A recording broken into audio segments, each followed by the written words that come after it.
Bonsoir à tous.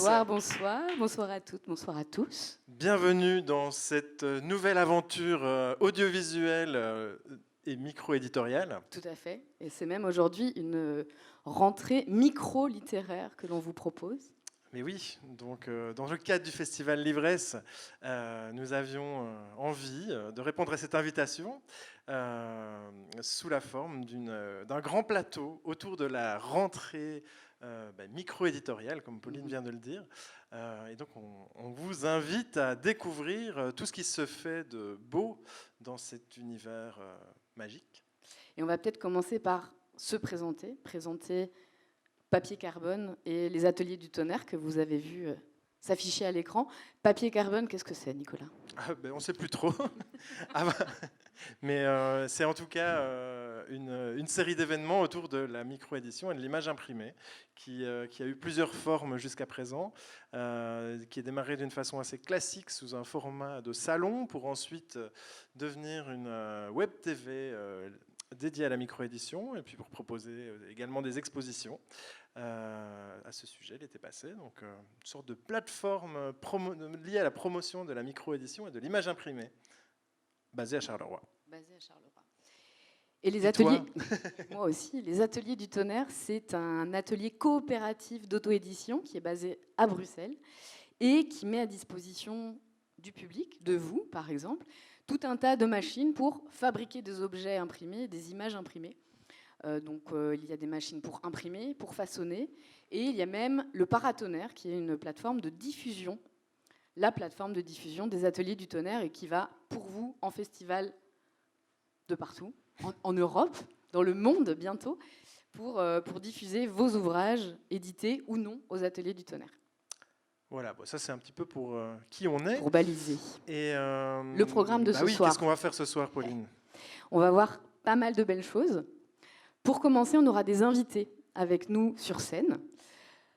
Alors, on a le collectif Objet Papier qui vient de Paris spécialement pour vous parler de son travail en la personne de Ronan Day et Morgane Bartoli qui représentent le collectif. Les autres membres nous rejoindront plus tard. Avec qui on va parler de leur dernière publication, de la naissance du collectif, des raisons pour lesquelles on a envie de faire de la micro-édition et de tout ce qui les passionne. Voilà. Et puis ensuite, là, c'est... Et on aura un collectif, elles nous diront si on peut les appeler comme ça. En tout cas, 3 personnes qui seront avec nous. Il y a Lisa Choukran, Lorraine Furter et Lara Dautin qui viennent... Bravo. qui viennent tout juste, fraîchement, d'imprimer une première publication à 3.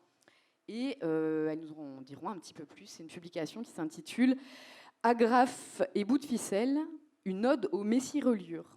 Voilà, c'est encore très mystérieux, mais vous comprendrez un petit peu mieux tout à l'heure de quoi il retourne. Mais il n'y aura pas que ça. Ah ben non. Donc ça, c'est pour ce qui va se passer en live sur le plateau. Mais on va émailler cette soirée de petites capsules de feuilletage, de petites éditions, enfin de petites ou moins petites, parce que ça va de... J'en pense à une en particulier qui n'est pas du tout petite. Et donc là, on a proposé à plusieurs artistes, plusieurs éditeurs, de manipuler devant la caméra préalablement leur travail et de nous en parler un petit peu. Et donc là, on a une dizaine de projets qui vont se lancer à différents moments de la soirée. Et vous pourrez découvrir ces choses, ces objets multiples et passionnants. Ça, c'est une chose. Et puis, on aura également l'occasion de vous présenter une capsule vidéo réalisée par Yvonne Gargano qui va vous emmener voir du papier d'un petit peu plus loin. Je ne spoil pas trop. Non, disons vous pas allez plus. voir, c'est vraiment pas mal. Et puis... D'autres surprises. D'autres surprises, mais on ne va pas trop vous en raconter. C'est pas mal comme ça. C'est pas mal comme ça. Donc voilà. Pour commencer... on peut lancer le premier bloc, la première capsule de vidéo ? Absolument. On va donc démarrer avec une première séquence feuilletage et ça va partir d'ici peu.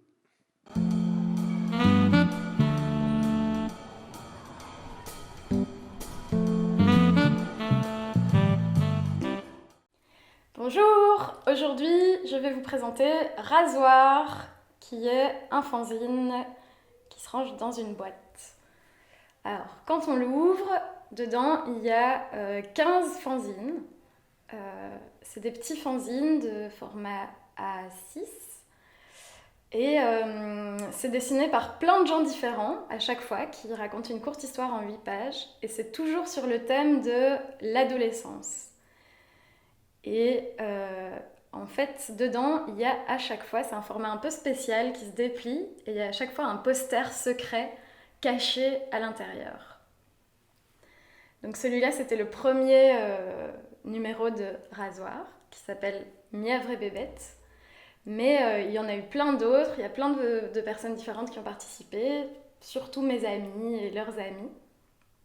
Et c'est toujours ce même thème, mais comme c'est des histoires courtes, en fait, c'est à chaque fois des thèmes différents qui sont explorés. Il y en a sur le corps, il y en a sur la musique. Souvent, ça parle un peu de mal-être ou de complexe. Et alors, la boîte, le coffret, c'est quelque chose que j'ai fait avec les Ateliers du Tonnerre à l'occasion de la résidence. Et le principe, c'est que dedans, il y a 15 numéros à choisir. Il faut constituer son propre deck de cartes. Et alors ici, je vous en montre un qui s'appelle Bizarre. C'est un de ceux que moi j'ai fait. Et donc, ça parle de l'envie de trouver sa place et d'être intégré et en même temps de se distinguer. Mais de jongler aussi avec la peur d'être inadapté. Et donc derrière, il y a ce fameux poster de Magical Girl qui se referme à chaque fois, comme tous les autres. Et quand on a fini de les lire, on les range dans la petite boîte. C'est magique, elle fait pile la bonne taille et ça permet de les protéger de la poussière. Et alors, pour le moment, il y a environ 25 numéros, mais ça continue de sortir de temps en temps. Voilà. Moi, je présente le fanzine Une femme belge, que j'ai donc dessiné. Et sur le texte de base l'autrice est anonyme. C'est publié chez Brumeville, je l'ai édité moi chez Brumeville, donc qui est une petite structure d'édition que je tiens avec 2 amis à moi, Thomas Vermeer et Dr Lunet. Et donc c'est un récit en fait intime où je croise une journée de mon quotidien avec un texte écrit par cette personne. Et il y a un lien entre nous qui se dévoile pendant le récit, en fait. Et l'un des nœuds importants, c'est que moi, c'est une journée typique où je n'arrive pas à travailler, en fait. Et au lieu de travailler, je vais jouer à un jeu vidéo. Et c'est basé, donc il y a toute une série de dessins qui sont basés sur des images des jeux vidéo Dark Souls 1, 2 et 3. Et en fait, il va y avoir un parallèle qui va se créer entre le récit de l'autrice du texte et les images et la thématique qui se crée dans les jeux de Dark Souls. Et donc j'emprunte une imagerie qui n'est pas la mienne pour représenter un texte intime. Et voilà, c'est la proposition d'une femme belge. Il était une fois une voyageuse sans peur et pas potiche, une pérégrine si preuse qu'elle parcourait le pays sans jamais lever le pied. Par-delà les prés, les ports, les plaines et les palais, elle allait sans paresse à la rencontre de personnes passionnantes et périlleux paysages. Pour manger, pour dormir, la pérégrine proposait en échange de gîtes et de pitance de conter au tout venant de palpitantes histoires venues de lointains pays. Elle savait si bien faire la pitrée et les pirouettes que toutes celles et ceux qui croisaient sa route partageaient leurs plâtrées avec plaisir. Toujours pressée d'aller là où elle n'avait pas encore mis les pieds, la pérégrine jamais ne prévoyait de se reposer. Parbleu, pas une fois, pas une, c'est un secret de Polichinelle, ralentir c'est pourrir, progresser c'est papiller. Tandis que ces histoires devenaient de plus en plus précises et riches, poétiques et savantes, la pérégrine sentait dans ses muscles une tension pénétrée. C'est le soir d'une tempête sans précédent, fiévreuse sous la pluie battante et percluse de courbatures, que la pérégrine dut se réfugier chez une pieuse pâtissière qui lui avait offert l'hospitalité. La pâtissière, en plus de pétrir pain, panettone, petits fours, puddings, pralines et profiteroles, pouvait faire de tout le pays les meilleures purées de petits pois.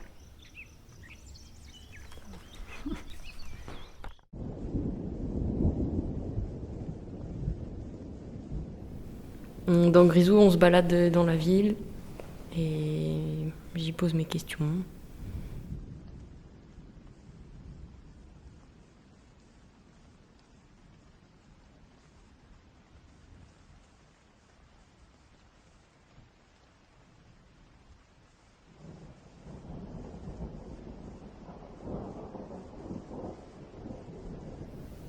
J'essaye de proposer des nuances à des réponses, ajouter des nuances dans mes questions et mes réponses.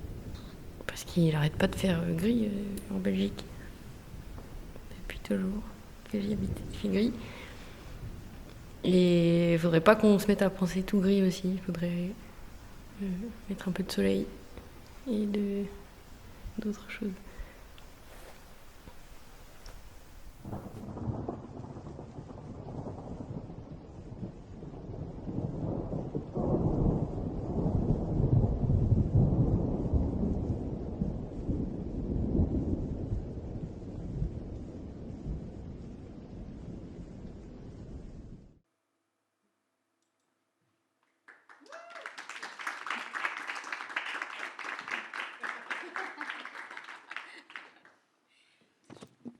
La chorégraphie est presque au point. Alors voilà, désolé pour le petit cafouillage. Les fidèles auditeurs auditrices de TV Carbone auront reconnu nos meilleurs plantages de lancement de vidéos. On en parle encore partout dans les commentaires. Donc voilà, petite séquence feuilletage bien dense déjà. J'espère que ça vous aura plu. Donc là, en fait, on s'est retrouvés avec Pauline il y a 2-3 semaines. On a fait une après-midi aux ateliers du tonnerre, justement, où on avait convié toutes ces personnes à venir nous présenter leurs bouquins. C'est toujours un super moment et c'est assez intéressant. Ce qu'on aime là-dedans aussi, c'est de faire parler des gens qui n'ont pas toujours l'habitude de parler de leur travail, parce que les images et le texte parlent souvent d'eux-mêmes. Et je trouve que c'est assez riche d'avoir un éclairage verbal là-dessus. Voilà. Et puis c'est entre autres ce qu'on aime aussi dans les salons de micro-édition, c'est justement d'être face aux personnes qui qui font ces livres-là et ces ouvrages-là, ces publications, et d'avoir de discuter avec tout simplement et d'avoir un peu plus d'éclairage global sur les objets. Ici, on avait un mélange de gens qui ont vraiment l'habitude de faire des publications depuis un moment. Et puis, on a aussi, par exemple, Anouk, dont c'était vraiment... Elle sort de résidence, elle est encore étudiante à l'ERG. Voilà. Et alors maintenant, on invite... Non, c'est l'heure du jeu. Ah, non, c'est déjà l'heure du jeu. Eh oui.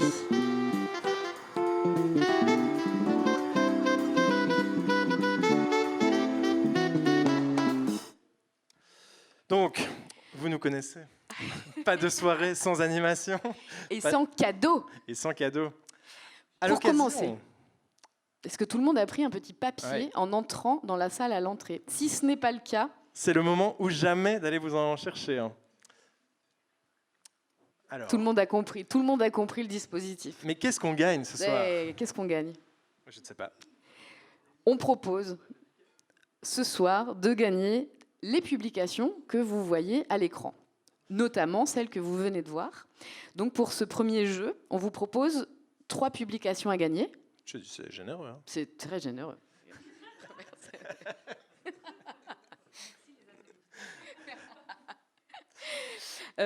On a donc un fanzine de Camille Vanoff qui nous a présenté. Alors, on ne vous offre pas toute la boîte. Pas on vous donne juste l'envie de mettre le doigt dans l'engrenage de l'addiction. Et donc, vous pouvez commencer avec Mièvre et Bébête de Camille Vanoff. Alors, ce soir, un autre. Qui va remporter un fanzine de Camille Vanoff. Le fanzine de Camille Vanoff. Le suspense est à son comble.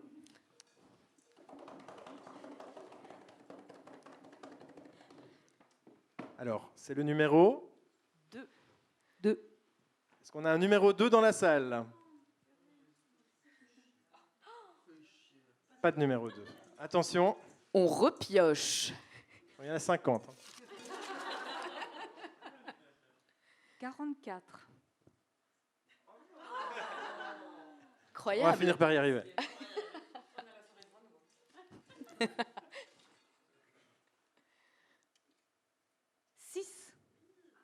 Alors, Oui. à la personne qui a remporté le 6 Bravo.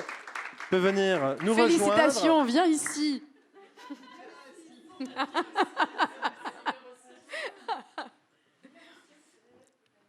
Alors, on propose au gagnant, à la gagnante de poser pour la photo souvenir.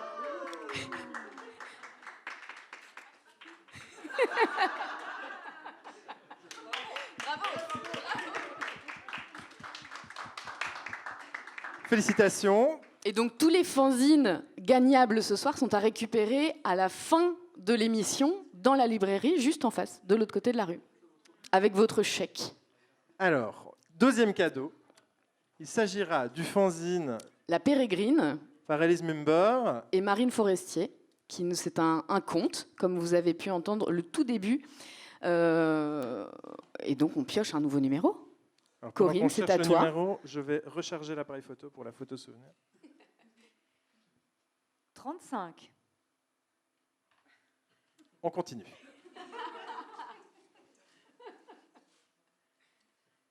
13. Et voilà, nous avons un gagnant.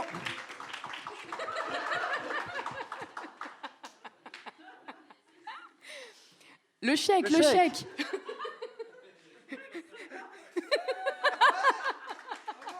Félicitations.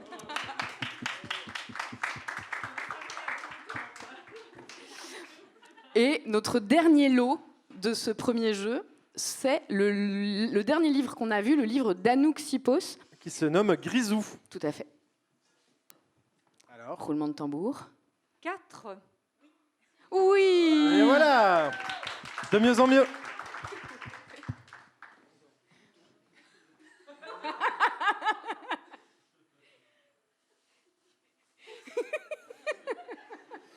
Félicitations à tous nos gagnants.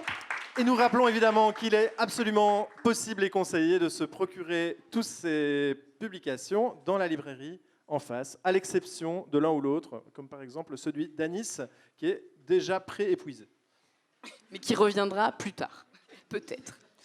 Et il est maintenant l'heure d'accueillir nos premières invitées. Eh bien oui, c'est l'heure des invités.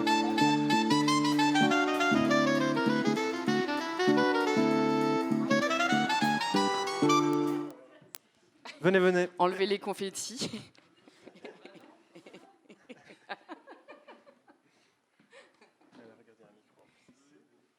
Voilà, voilà.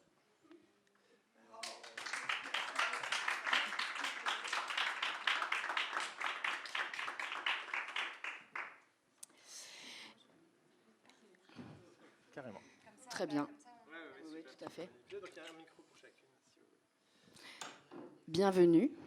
N'oubliez pas de bien parler dans le micro, vu qu'on fait une captation également. Comme ça, on est sûr que notre public en différé pourrait également profiter de vos réponses. Bien noté. Alors, dans l'ordre, à ma droite, Lara Dautin, Lisa Choukran et Lorraine Furter. Bonsoir à toutes les trois et merci de nous rejoindre. Je vous présente rapidement Lisa. Tu gravites entre graphisme, écriture. Tu es chercheuse dans le domaine de la reliure. Vous êtes toutes les trois chercheuses, en fait. Lara, tu es graphiste et tu t'intéresses aux pratiques éditoriales en général. Et Lorraine, tu es aussi graphiste et chercheuse en pratique éditoriale.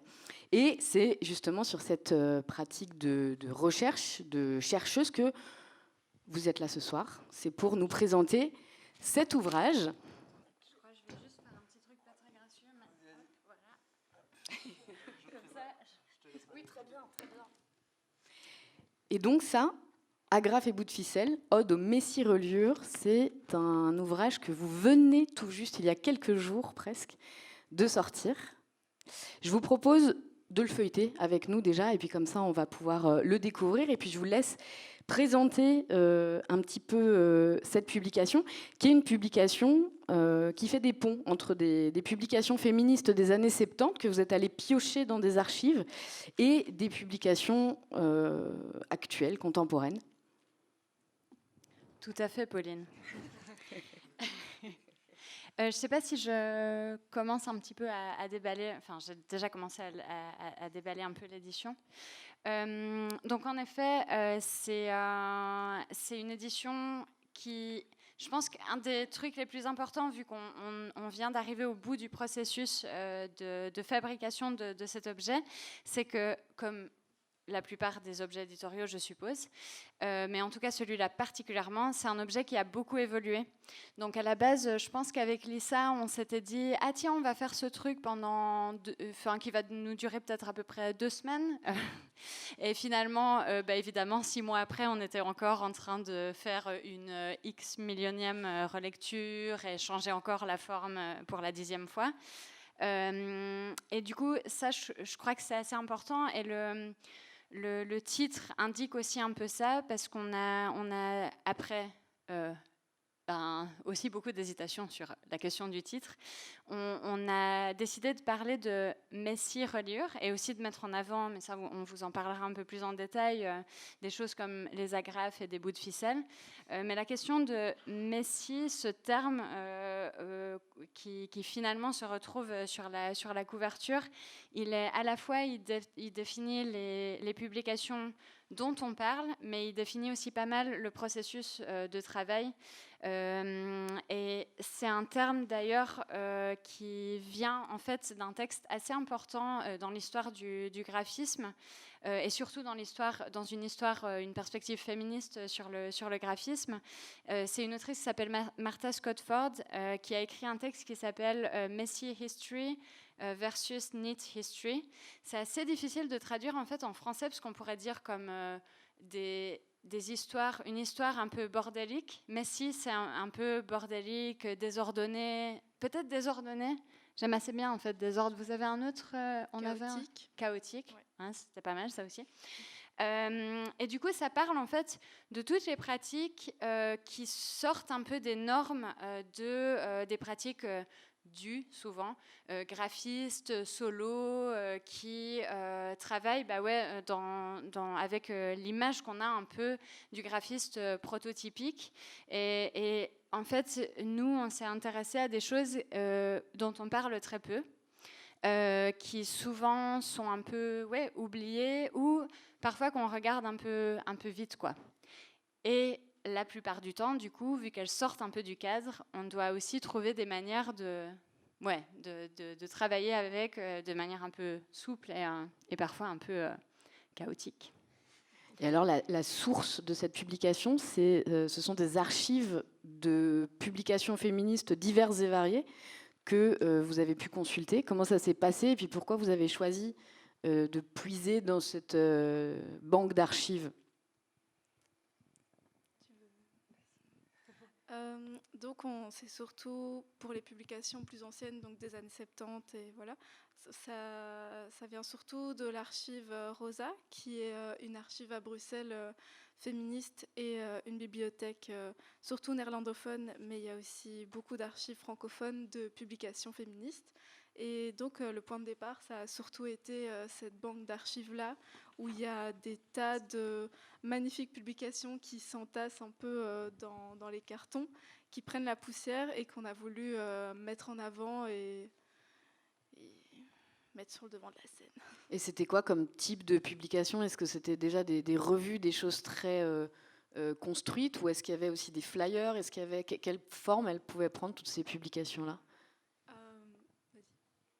Il y a des choses assez variées. Il y a des revues qui ressemblent plutôt en effet à des magazines tels qu'on les connaît, des magazines assez édités et finis. Et puis il y a vraiment des choses plus petites, comme en effet des flyers qui sont rangés dans des toutes petites enveloppes, des publications qui sont juste une feuille pliée en deux ou quelques feuillets agrafés. Et donc, ouais, il y a un peu différents types de documents qui viennent de différentes époques aussi, et qui avaient différentes vocations et moyens de diffusion. Et pourquoi est-ce que vous vous êtes dit que fouiller ces archives-là, c'était un point de départ intéressant, voilà, à mettre en parallèle aussi, j'imagine, aux publications féministes qu'on peut voir aujourd'hui et qu'on peut découvrir aujourd'hui? En fait, pour moi, le tout début, c'était il y a plusieurs années, quand avec des amis, on a monté des projets. Enfin, j'avais des amis qui montaient un projet qui s'appelait Mothers and Daughters à Bruxelles. C'était un bar temporaire lesbien, sachant que la plupart des bars gays sont en fait des bars gays du coup. Et il y avait pas de, en fait, il y avait plus de bars lesbiens depuis de nombreuses années à Bruxelles. Et du coup, avec plusieurs amis, on a essayé de retrouver un peu des traces de ces bars qui avaient existé à Bruxelles. Et c'est là, en fait, qu'on a découvert plein de choses dont on ne connaissait pas du tout l'existence. Et moi, ces objets m'ont vraiment beaucoup, beaucoup touchée. Parce que justement, en fait, ils sont un peu faits avec des bouts de ficelle. En fait, la plupart de ce que contiennent les archives, c'est des choses un peu faites à la main, qui peuvent passer assez inaperçues et qui, en l'occurrence, le sont vraiment parce qu'elles sont dans des enveloppes, dans des boîtes, dans des archives, et du coup, elles en sortent quasiment jamais. Donc moi, c'est ça qui m'a vraiment hyper touchée. Je me suis dit, mais en fait, ces choses, il faut qu'elles recirculent. Alors évidemment, c'est compliqué de les faire ressortir des archives pour des raisons qu'on a aussi beaucoup discutées et on a écrit à ce sujet-là dans la publication, donc dans le petit livret un peu... pas principal, mais celui-ci en tout cas. Et on s'est rendu compte que leur matérialité aussi était une des raisons pour lesquelles elles tiennent pas vraiment en fait dans les bibliothèques, parce qu'elles n'ont pas de dos, elles sont molles. À un moment, enfin voilà, dans les terminologies messie, reliure molle. Enfin voilà, il y avait souple, il y avait plein de termes qui nous venaient pour les qualifier. Et du coup, moi, ça m'est un peu resté en tête. Et puis, à un moment, on a commencé à travailler ensemble avec Lisa, qui approfondissait une recherche sur des questions de reliure et des femmes dans ce champ-là. Et du coup, on a un peu ressorti. Enfin, moi, en tout cas, je me suis dit, tu sais quoi, ça serait trop cool qu'on revienne sur ces publications, parce qu'on les avait mises à l'honneur à l'occasion de ce projet il y a quelques années. Mais après, pour moi, il restait encore beaucoup à faire avec, parce qu'il y en a beaucoup, parce que justement, on avait peu parlé de leur forme, on avait peu passé de temps en fait avec elles quelque part. Et donc, c'était l'occasion justement de retourner un peu dans ces archives. Et peut-être que du coup, Lisa, tu peux parler un petit peu, vu j'ai dit que ce projet avait évolué, mais j'ai pas vraiment dit comment. C'est peut-être intéressant aussi tu peux nous parler peut-être du premier draft que tu as fait. Ouais, du coup, moi, j'ai eu un parcours dans l'atelier de reliure de la Cambre, donc qui est quand même assez à la base un atelier bibliophilique, donc qui développe une reliure qui s'adresse au milieu de luxe.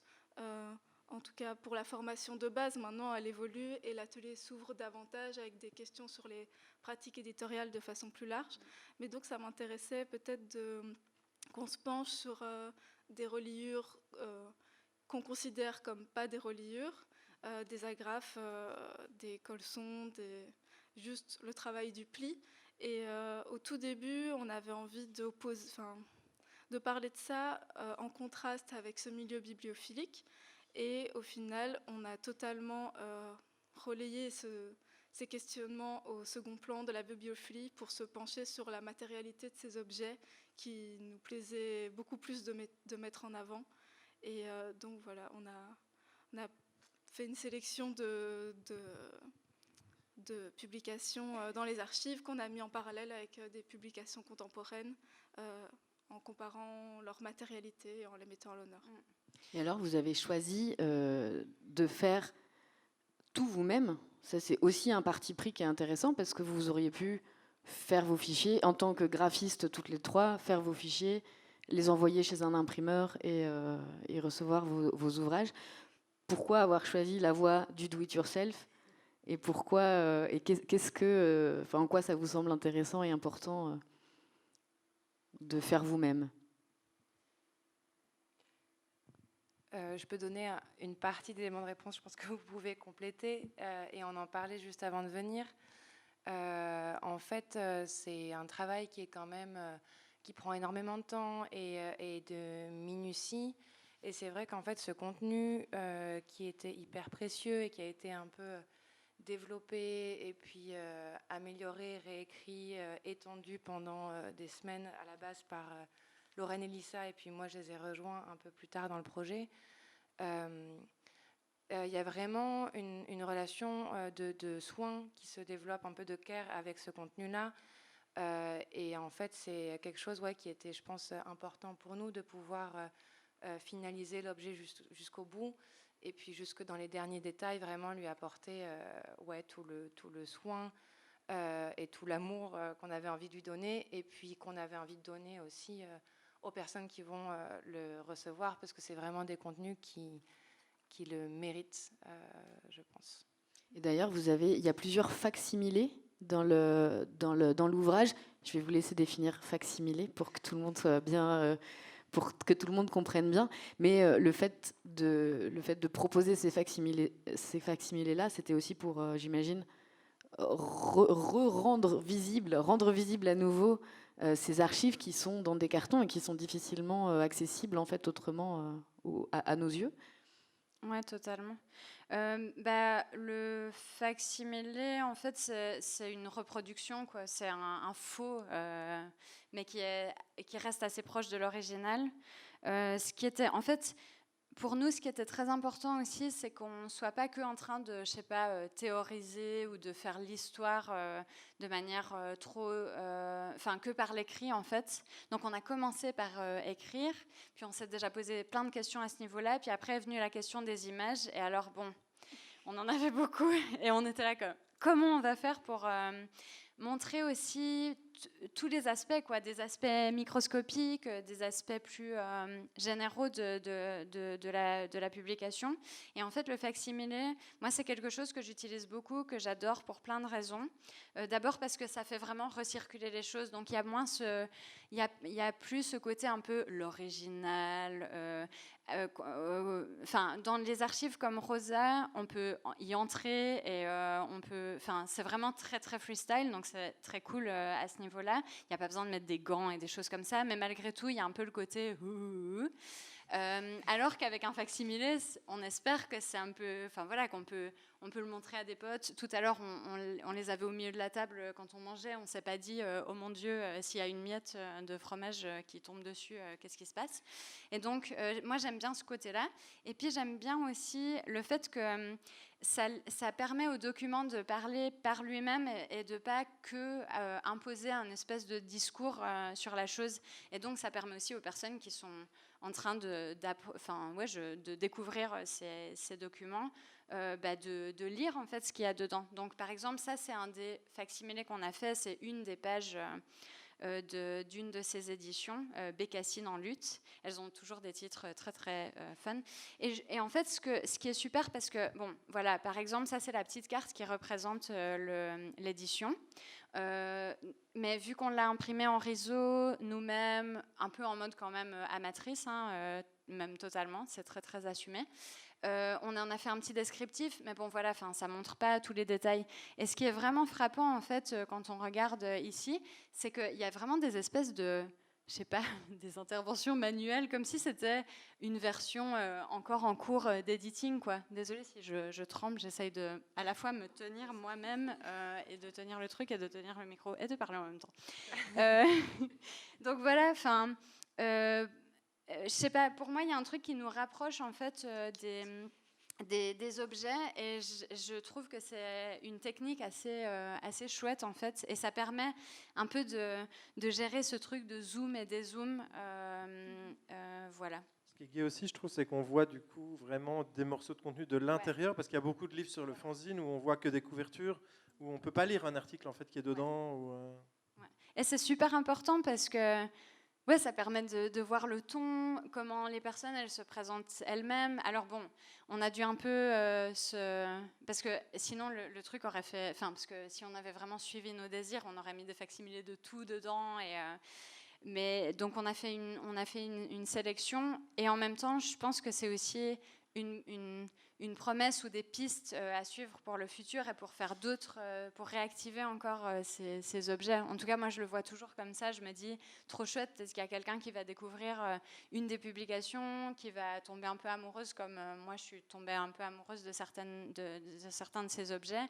Et puis, ça va essaimer.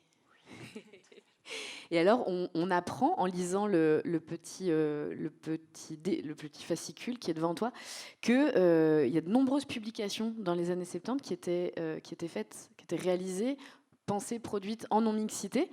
Vous avez donc fait la même chose, vous avez travaillé, créé et produit en non-mixité. Est-ce que pour vous c'était un choix ou est-ce que ça s'est simplement fait comme ça? Et puis, et voilà, est-ce que ça vous paraît important et quel regard vous portez sur ces collectifs non mixtes des décennies passées? Oui, c'était un choix et un non-choix. Enfin, juste, on l'a fait, mais on l'aurait peut-être choisi si on avait eu à le faire. Et oui, c'est vraiment, on se place dans la lignée de ces collectifs en non-mixité, mais je pense que ça fait vraiment sens de retrouver un safe place dans nos pratiques et oui, de pouvoir y mettre tout le care aussi pour leur faire honneur. Et peut-être aussi historiquement, parce qu'on en parlait tout à l'heure, puis c'est vraiment le travail que Lisa a effectué par rapport à, ne serait-ce que rien que dans l'atelier de la Cambre, etc. Enfin, il y a des zones en fait, dans le métier, dans les métiers du livre, il y a des endroits qui étaient vraiment uniquement réalisés, enfin des parties du travail qui étaient vraiment uniquement réalisées par des hommes, et parfois ça posait des limites en fait par rapport à certains contenus qui pouvaient pas être imprimés ou juste par rapport à, tu parlais de safe space, donc un espace où on se sent assez sécure pour pouvoir développer un projet. Et on a réalisé en se renseignant, en lisant des textes, et ça tu disais tout à l'heure qu'on pourrait peut-être juste lire cet extrait. Tu parlais de celui de voix off, hein, c'est ça. celui qui dit en fait, donc un petit extrait qui dit en fait que par rapport à la revue, une revue Vlasta, qui était éditée celle-là pour le coup en France. Je suis fière qu'il ait été réalisé de la conception jusqu'à la fin, entre parenthèses, sauf la reliure, par des femmes, des amis. Et du coup, ça nous frappait qu'en effet, dans tous les colophons qu'on arrivait à trouver, ou des espèces de proto-colophons, parce que bon, quand c'est du DIY, il n'y a pas forcément un colophon, on parlait jamais de reliure. Et ça, c'est un truc qui nous frappait. Et c'est peut-être soit quand la reliure est mentionnée, c'est pas fait par des femmes, soit la reliure n'est même pas mentionnée parce qu'elle n'est même pas considérée. Oui, et du coup, on trouvait que c'était important en fait, de se dire mais non, en fait, ces reliures, c'est à chaque fois, elles sont inventives, même si c'est décidé de où est-ce qu'on va mettre la greffe, mais elles sont magnifiques en fait. Et c'est aussi ça qui nous a donné envie de faire un travail particulier sur notre colophon, je pense, qu'on peut peut-être montrer. En fait, dans cette idée aussi qui suit un peu ce truc de faire tout de A à Z jusqu'au bout. Par exemple, les choix typographiques allaient aussi dans ce sens-là. Donc, on a choisi... Ouais, je pense que tu peux le mettre un peu plus bas. Merci, ouais, un peu plus haut. Ouais, très bien. C'est très bien. Ouais. On a choisi que des caractères typographiques dessinés par des femmes. Et puis, en fait, c'était assez important pour nous aussi de créer un colophon qui mentionne vraiment toutes les personnes qui ont participé d'une manière ou d'une autre, et puis aussi les citations et les emprunts qu'on a fait. Donc, on a essayé de le faire de manière assez complète. Et aussi, il y a une petite particularité, c'est qu'on a laissé un espace qui est customisable parce qu'on avait cette volonté aussi, pour la reliure et le façonnage, de faire des sessions collectives. Donc ici, on a été aidés pour ce numéro-là particulièrement par Juliana Vargas Zapata. Mais l'idée, c'est qu'on peut en faire d'autres. Et puis, voilà, on peut ajouter le nom de toutes les personnes qui nous ont aidés. Donc, chaque numéro sur ces 100 va être un peu unique aussi. Et ça permet donc de rendre visible cette galaxie en fait, de personnes qui gravitent autour d'une édition, parce que même, c'est souvent le cas, et nous on le constate aussi dans tout ce qu'on fait, que ce soit aux Ateliers du Tonnerre ou pour Papier Carbone. Il y a les personnes visibles et puis il y a tout le travail autour qui parfois n'est pas visible ou n'est pas crédité. Il faut regarder le générique jusqu'au bout. Exactement. Ouais, et puis jusque dans les emprunts formels, le petit encadré là, avec les 3 silhouettes, c'est des choses qu'on a trouvées aussi dans des différents zines ou éditions. Ouais, c'est bon. Et pour nous, c'était important de mettre à l'honneur ces formes-là, mais aussi de vraiment les créditer et pas faire comme si elles venaient nulle part et de ne pas les réutiliser juste comme ça. Et puis je trouve, alors c'est donc particulièrement dans le livret, tout au long du livret, il y a beaucoup de ponts qui sont faits avec des collectifs et des revues contemporaines. Là, je pense en vrac aux Ateliers Téméraires, à Gaze Magazine, à Censored Magazine. Et voilà, et du coup, vous créez aussi des ponts entre des archives oubliées, en fait, pour plein de choses, des collectifs qui n'existent plus, et des collectifs actuels qui reproduisent au final les mêmes systèmes d'organisation et les mêmes organisations.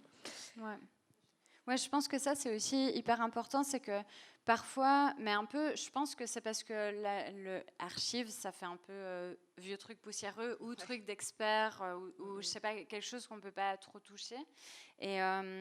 Et pour moi, c'est vraiment important cette dimension justement d'activation, que les archives, en fait, elles peuvent nous nourrir. Et puis parfois, il y a un peu le côté...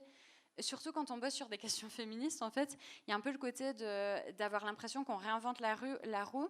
Et beaucoup de choses ont évolué, mais en même temps, parfois, on relit des trucs et on est là, ok, d'accord. Donc, c'était un peu, il y avait des questions qui étaient très similaires et aussi des solutions qui sont trouvées. Donc, moi, c'est pour ça aussi que je trouve que c'est intéressant de recirculer ces objets. C'est parce que ça permet de faire un peu le point, mais aussi parfois d'apprendre des trucs hyper utiles et hyper, je sais pas, inspirants. Et très actuels, même si c'est des choses qui datent de plusieurs décennies. Ouais, totalement. Ouais. C'était quelque chose de très frappant, moi, dans les archives, à quel point les problématiques qui sont mentionnées dans les années 70 sont tellement toujours actuelles et où il y avait déjà des femmes qui écrivaient dessus. Et puis ouais, c'est par exemple, les questions de non-mixité aussi. On se rend compte qu'en effet, ça n'a rien de nouveau. Et elle se pose déjà la question de la cohérence de le faire ou non, de comment on le fait, dans quels espaces. Voilà. Et aussi les sessions collectives et ce choix de forme DIY, donc de ne pas fournir ça à un imprimeur pour avoir notre objet. On se disait, mais ça prend tellement de temps, mais je pense que ça nous permet aussi de mesurer le poids du travail qui a été réalisé par toutes ces collectives dont on hérite encore des archives. Même quand il s'agit de 2 agrafes et parce que c'est vrai que moi j'étais un peu au bout de ma vie et j'étais là, purée, c'est dingue. Même si on l'a fait en groupe, d'ailleurs, je suis trop contente parce que travailler toute seule, ça doit être un enfer. On peut se quitter, je pense, sur cette très belle conclusion. Est-ce que peut-être... Alors, je sais que vous n'avez même pas encore fini tous les exemplaires, c'est vraiment tout neuf. Mais est-ce qu'il y aura d'autres publications éventuellement qui vont venir derrière? Ou vous pouvez aussi peut-être nous rappeler où se trouvent les archives Rosa, pour celles et ceux dans la salle qui voudraient s'emparer de ces archives-là et elles-mêmes faire des choses? Tu te souviens du nom de la rue? Vous vous souvenez? Non, pas du tout. C'est à Bruxelles. Ok. Oui, c'est dans le centre, à Bruxelles, pas très loin de l'arrêt Métier de tram.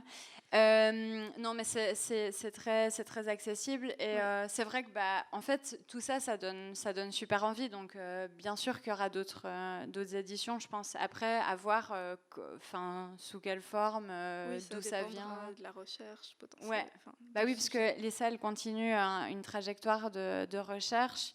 En fait, on est toutes dans des trajectoires où on mêle un peu graphisme et recherche et on se nourrit de ça. Et donc, ça va un peu dans tous les sens.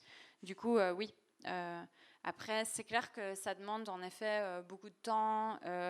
Et le faire en DIY, ça suppose aussi justement de ne pas forcément avoir des ressources économiques forcément pour le faire. Donc, il faut toujours trouver aussi un équilibre. Donc, voilà. Acheter nos éditions. Non, en vrai, franchement, ça change pas grand-chose. Enfin, c'est un peu symbolique. Voilà, par exemple, on s'est posé la question du prix. Donc, à la base, on voulait même le mettre à moins de 5 €. Finalement, on l'a mis à 5 €. Et quand on était en train de... quand même, de faire ce travail merveilleux qui prend quand même pas mal d'énergie. Moi, tout à coup, je me disais, mais en fait, 5 €, c'est pas du tout représentatif de ce qu'on est en train de vivre là. Parce qu'on parlait de care, et ça, je crois que c'est assez important. Donc, care, prendre soin des matériaux, etc. Prendre soin du fait que ça reste accessible économiquement. Mais il y a des moments où moi, j'avais l'impression que je prenais pas trop soin de moi, en fait. Mais ça, c'est aussi parce qu'on était trop excités. On voulait à la fois...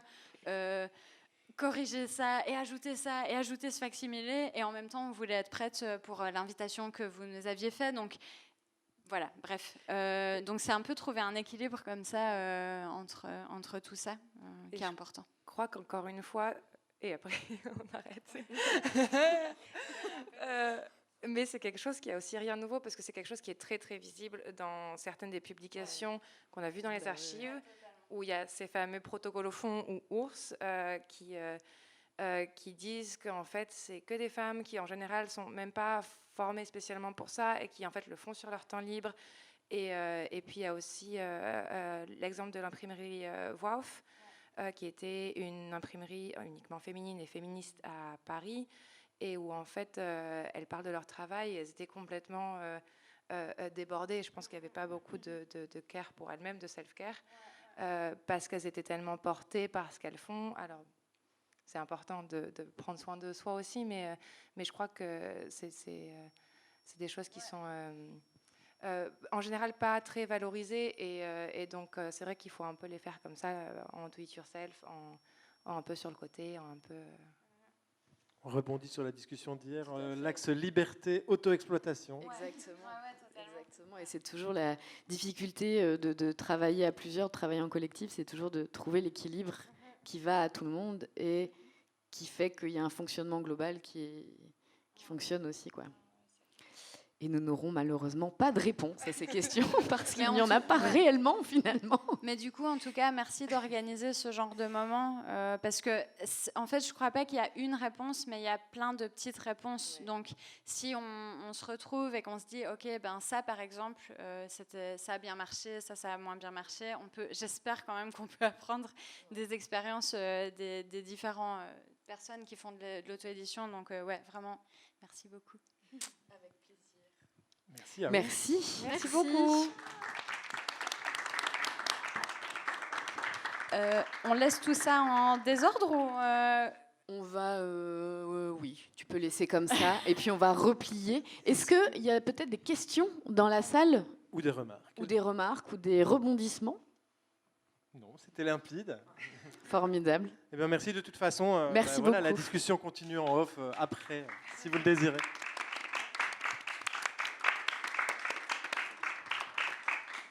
Alors, la suite va nous amener vers une nouvelle session de feuilletage.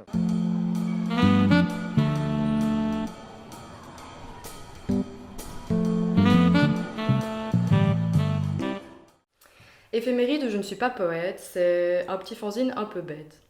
Souvent gris et toujours doux. C'est une phrase qui était apparue à la TV lors d'un bulletin météo que je regardais peu attentivement.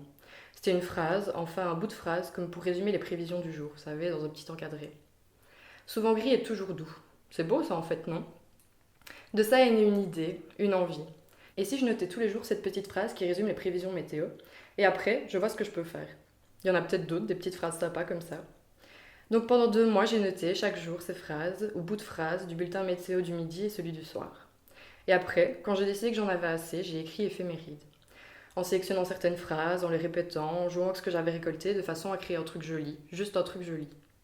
Et donc naît ce fanzine, édité aux éditions du collectif Piper, imprimé en 15 exemplaires et relié à la machine à coudre. Le collectif Piper, c'est un collectif qui parle du syndrome de l'imposteur. Vous savez, ce sentiment de ne pas être à sa place, d'avoir l'impression de tromper les autres, de ne pas mériter ce qu'on a. Ce poème, c'est un peu ça. Un truc pas très légitime, pas à sa place. C'est pas vraiment un poème, ce sont que des prévisions météo après tout. Quand je parle de grisaille persistante, je parle vraiment de grisaille persistante, ce n'est pas une métaphore pour un sentiment. Mais après tout, pourquoi pas? Pourquoi ne pas créer que ce qu'on a? Et si la signification vient après, est-ce que c'est grave? Est-ce qu'on a vraiment besoin de grandes théories, de grandes réflexions pour créer quelque chose? L'important après tout, ce n'est pas de créer. L'idée, c'était aussi un peu de questionner la légitimité. Mon édition est la réinterprétation du jeu de Scopa, le jeu de cartes sicilien avec lequel j'ai joué toute mon enfance, avec mes grands-parents, avec ma famille, les après-midi ou pendant les fêtes. Mes images, qui ont toutes été illustrées à l'encre de Chine, puis colorisées sur des logiciels d'infographie, revisitent mon histoire personnelle et l'histoire de mes origines, à la fois la Sicile rayonnante et puis la Lorraine grisâtre et ses industries, celles qui font que je suis là aujourd'hui. Mon édition est accompagnée d'un petit dépliant coupé et plié à la main, dans lequel je raconte mes recherches sur les cartes traditionnelles, les cartes siciliennes, celles qui m'ont inspiré et celles qui ont bercé toute mon enfance. Je vous invite à vous perdre un petit peu dedans et dans leur signification. Peut-être que ça vous donnera une clé pour réinterpréter les miennes, mais ça je peux pas trop en dire. Évidemment, pour ceux qui connaissent pas les règles, j'ai aussi préparé quelques petites notices avec les règles de la Scopa et de la Briscola, qui sont les 2 jeux les plus célèbres et les plus pratiqués. Cette édition, c'est comme un livre d'images, mais qui est décousu, qui n'est pas relié et qui se raconte de façon aléatoire tout en se mêlant au jeu. Los libros que algún día llegarán presenta una residencia en bosques de papel. La selva. La puerta de la selva es una cortina de agua. Una vez que entras, nada se seca, ni siquiera lo que uno siente. Todo está vivo, inclusive lo que muere da vida. Todo habla, no existe el tiempo. Todo pasa rápido, lento, pero denso. En la selva encuentras soledad sin paredes, pero nunca estás realmente solo. El taller. En la selva amazónica del Perú, en Tarapoto, hay un taller, Bosques de Papel. El taller lo sostiene un grupo de mujeres del caserío del Progreso: Joyce, Vidalina, Grisélida, Araceli y Elvia. En el taller hacen papel artesanal, a base de papel reciclado y varias fibras vegetales. Con el papel, entre otras cosas, hacen cuadernos donde a veces imprimen hojas de árboles y plantas que se encuentran en la selva alrededor del taller. Yo fui al taller a hacer una residencia, donde pasé varias semanas intentando dibujar con papel y descubriendo la selva.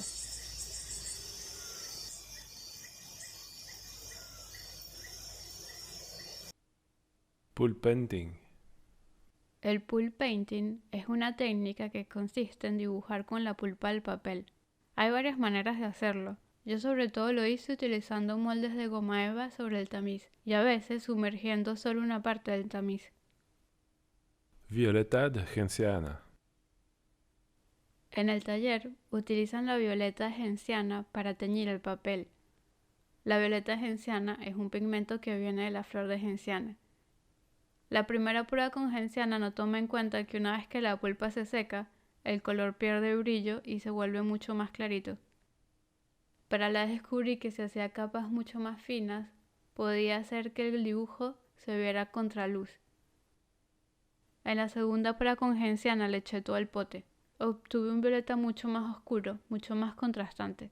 También en esta fase probé superponer hasta 4 capas de papel intercalando la pulpa blanca con la pulpa violeta. Y este fue el resultado que obtuve con la violeta genenciana y el papel reciclado. El carbón y la tierra. La pulpa del papel reciclado se puede mezclar con casi todo. En el taller, una de las mezclas que hacen es con carbón. Primero lo licúan con agua, lo tamizan y luego lo mezclan con la pulpa del reciclado. Con la tierra y la arcilla es el mismo proceso. Y esta es una parte del resultado con el carbón y la tierra.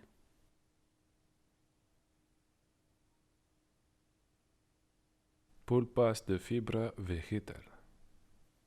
Uno de los papeles que más se produce en el taller es el del plátano. Una vez que el árbol da frutos, no vuelve a dar más. Entonces cortan el tronco y con eso hacen el papel.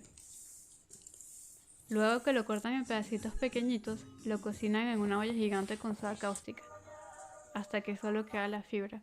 También hicimos papel con pasto y con hojas secas. El papel de hojas secas era la primera vez que lo hacían en el taller y no funcionó, porque en la hoja seca hay muy poca fibra. Entonces se volvía muy harinosa, tapaba el tamiz y no dejaba pasar el agua. Para poder usarla y hacer papel, tuve que mezclarla con otras fibras. Pulpenting con fibra vegetal. Una vez que hice todas las pulpas vegetales y el reciclado, decidí cambiar de formato y hacer nuevos moldes, con nuevas formas, inspirados en mis dibujos de la selva donde solo dibujé gotas y el río. También decidí utilizar las pulpas conservando su color natural y mezclarlas unas con otras para ver los contrastes que podía obtener cuando superponía una fibra con otra. Y este es el resultado por ahora de mi investigación del pulp painting en bosques de papel. Hasta la próxima.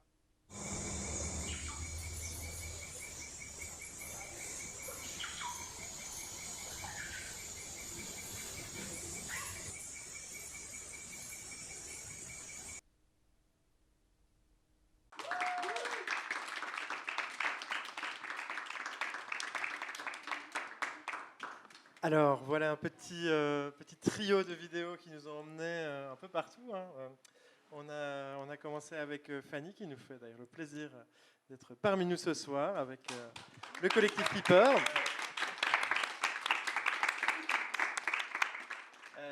Suivi du travail de Mathéo, dont vous pouvez découvrir l'exposition dans la bibliothèque pendant toute la durée du festival ici, parce qu'en parallèle de cette publication qu'il a fait avec le jeu de cartes, il a une exposition où il montre les dessins du jeu de cartes, mais aussi d'autres travaux.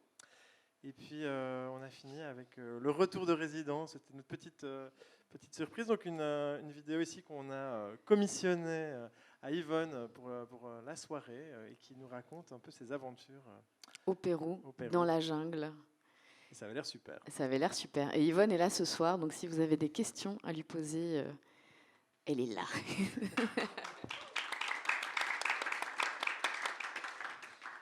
Est-ce qu'on ferait pas gagner des trucs? Oh si, oh si.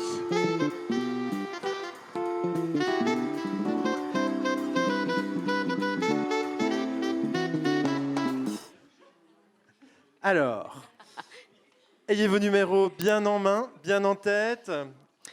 On vous propose de gagner un éphéméride de Fanny, un des livres que l'on vient de voir à l'écran.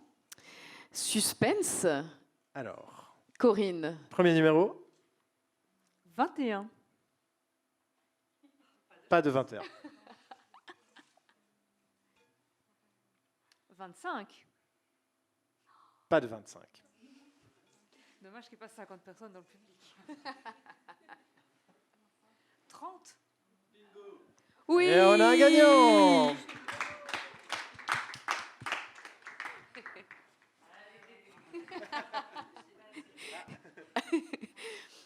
Et tu reçois ce magnifique chèque cadeau.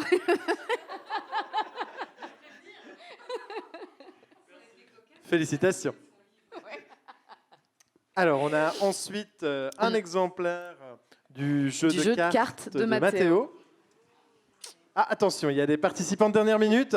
Peut-être une gagnante. Alors, quel est le numéro?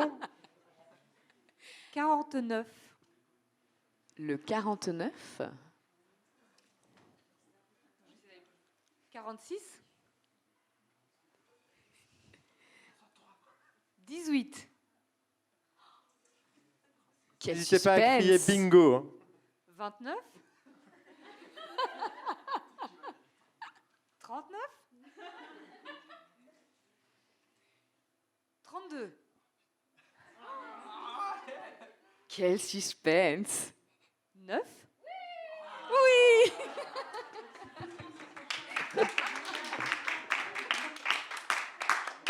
Alors c'est Yvonne qui remporte le jeu de cartes de Mathéo. Attention, photo souvenir. Félicitations. Donc, pour rappel, les prix sont à emporter en face à la librairie de l'Ivresse qui reste ouverte durant encore un bon moment. Tout à fait. Non, mais en termes de semaine. Jusqu'au 10 novembre, vous pourrez découvrir cette grande sélection d'éditions. Oui. Et il va être l'heure d'appeler notre second groupe d'invités. Objet Papier nous rejoint sur scène.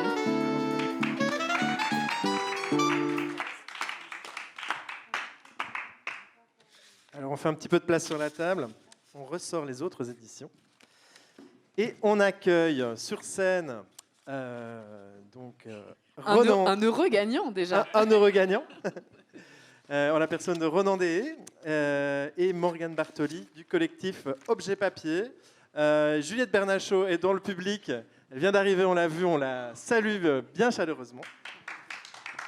Elle peut nous rejoindre sur scène. Si elle désire se joindre à nous, elle est la bienvenue. Elle peut aussi profiter de la soirée confortablement parmi le public. Alors, je cherche mes notes parce qu'on a un petit peu foutu le bazar ici pour être poli. Voilà, voilà. Donc c'est un grand plaisir pour nous d'accueillir Juliette, Ronan et Morgane, que nous avons eu le plaisir de rencontrer sur des salons. C'est un petit peu comme ça que ça se passe dans ce milieu-là, et qui sont donc les membres actifs avec Corentin Mousset, c'est ça ? Moussard. De ce collectif Objet Papier.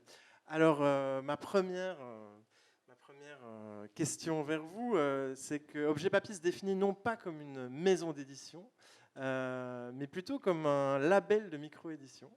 Et je sais que vous faites un petit clin d'œil à un autre label un peu connu de l'histoire de la musique, pour le coup, le label Factory Records, qui a été actif à partir des années, je dirais fin des années 70, quelque chose comme ça, en Angleterre, et notamment articulé autour du graphiste Peter Saville.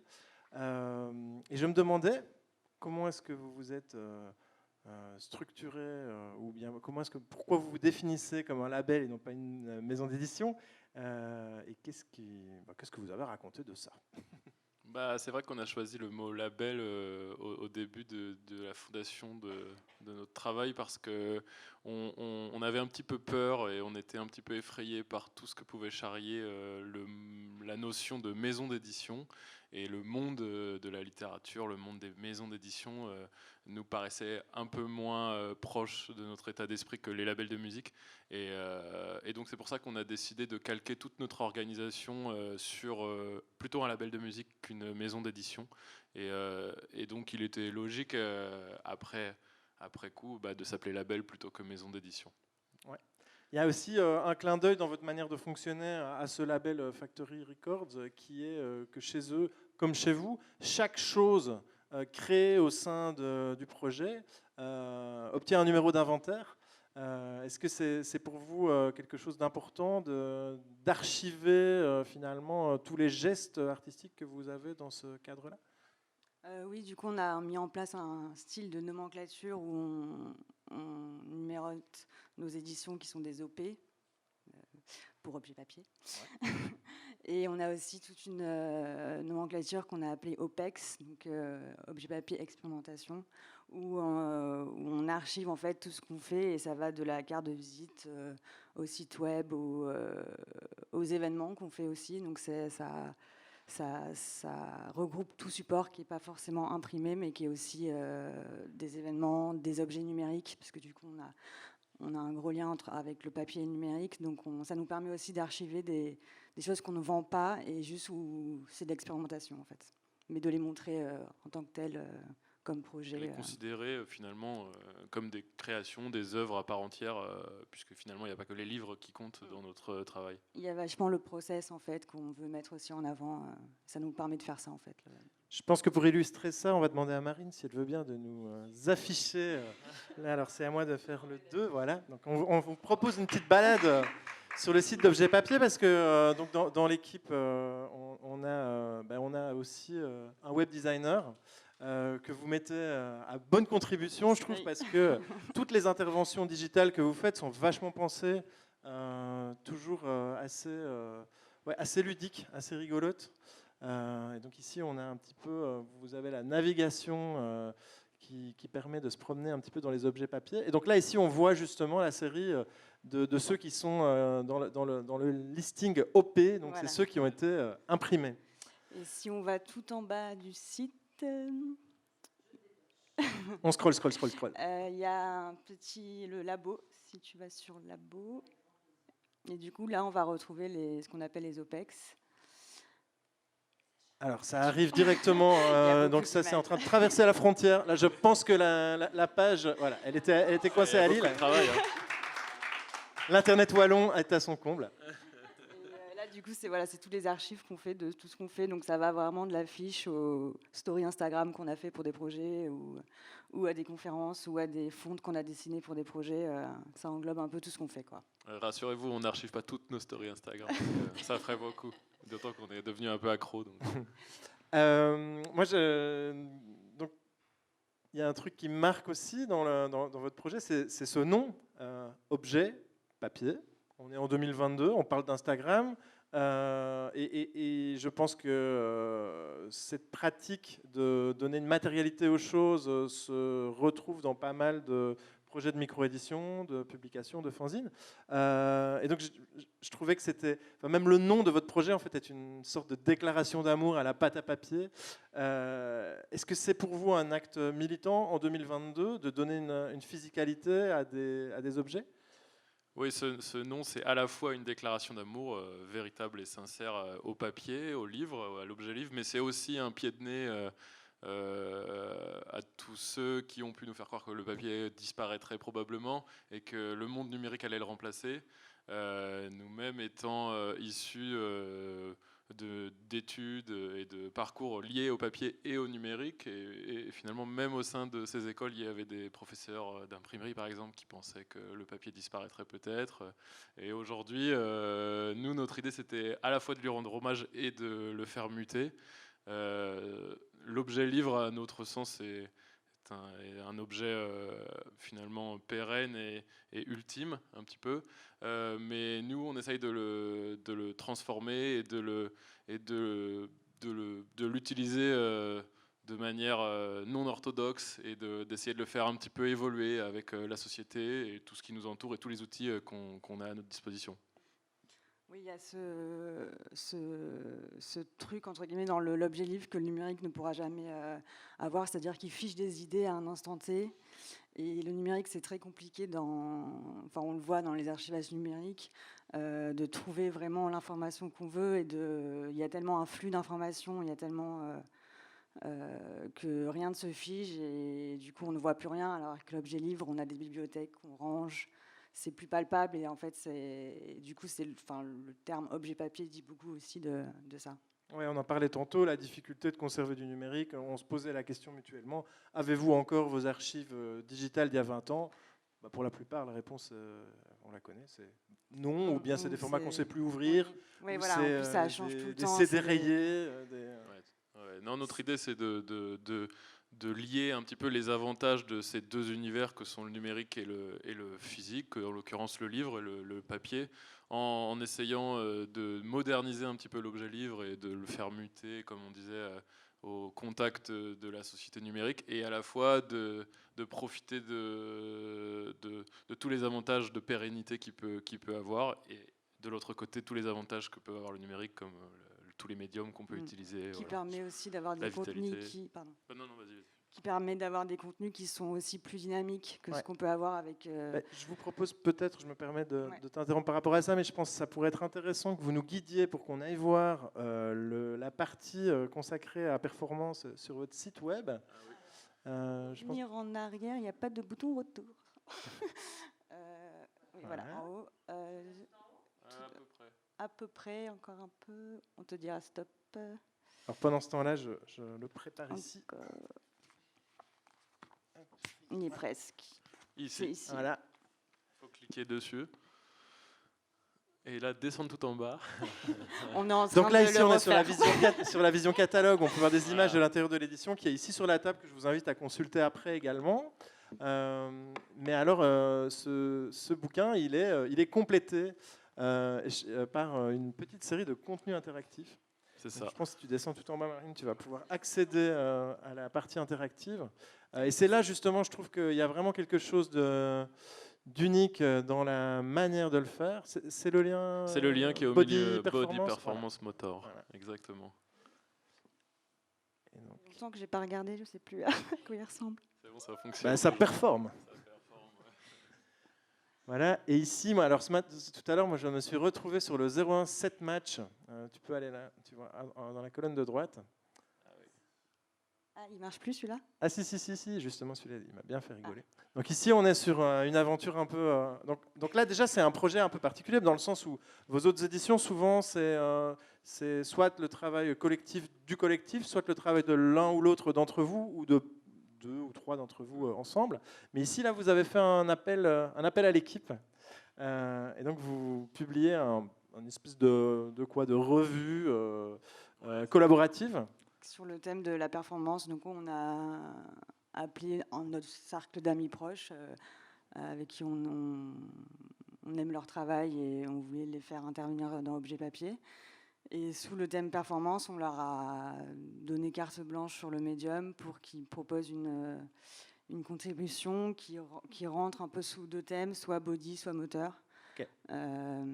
Et du coup, celle-ci, c'est une contribution de Janita sur le moteur, qui est une performeuse. Ouais, on peut dire ça. C'est une performeuse qui utilise Instagram pour montrer ce qu'elle fait. En fait, c'est une artiste suisse qui essaye de trouver des voitures d'exception dans la rue, et ensuite elle fait un match outfit avec ces voitures. Donc en fait, elle trouve des habits, des fringues qui correspondent à cette voiture, et elle a tout un compte Instagram absolument incroyable. Nous, on la surnomme la Cindy Sherman des gros bolides. Voilà. Et alors ici, ce qui est marrant, c'est que en fait, il y a un truc. On voit que vous venez d'une génération. On parlait un peu tout à l'heure des Easter eggs, des petites fonctionnalités cachées et tout ça. Parce que là, on ne sait pas trop ce qui se passe. Puis finalement, quand on clique sur la photo et on like, et au fur et à mesure des likes que tu vas faire, il va commencer à se passer des choses. Tu vois. Ouais, t'as vu.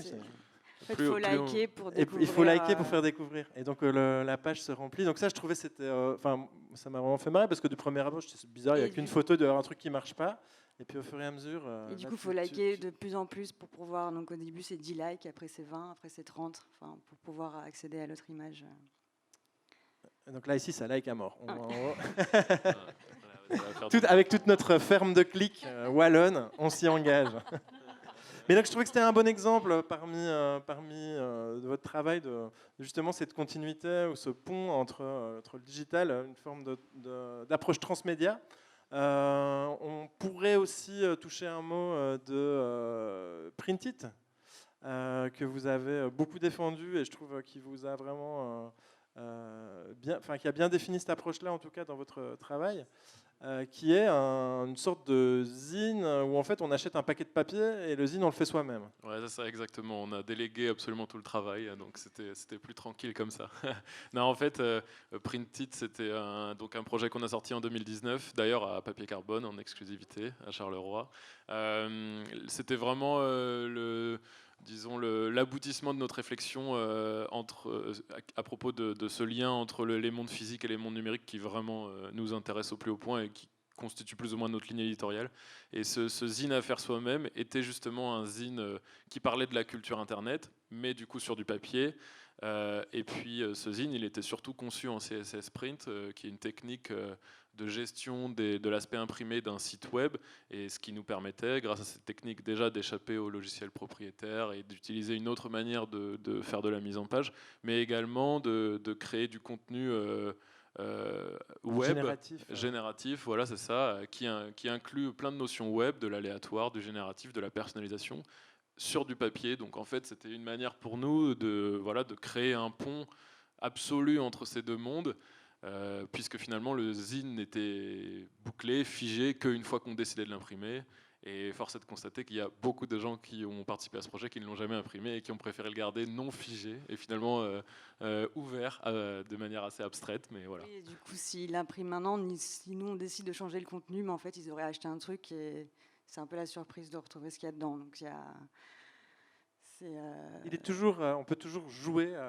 Tout à fait, on peut imprimer une version gratuite sur notre site. Du coup, il y a la version de luxe qui était le kit qu'on vendait.